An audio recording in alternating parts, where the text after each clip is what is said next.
و28 bisha September sanadka 2025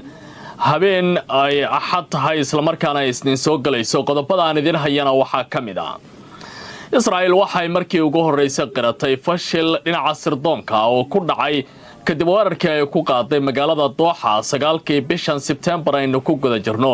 weerarkaasi oo dhaliyay khasaare ballaaran isla markaana Israel ay kala kulantay dhaleecayn caalami ah oo dhinaca diblomaasiyadda iyo weerar uga yimid Carabta oo ilaa iyo hadda wado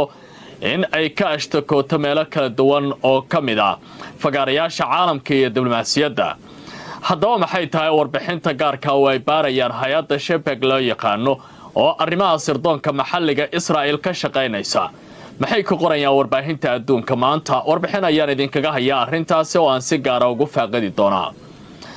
kooxda Xuutiga ee wadanka Yemen waxay isu diyaarinayaan weerar u dhigma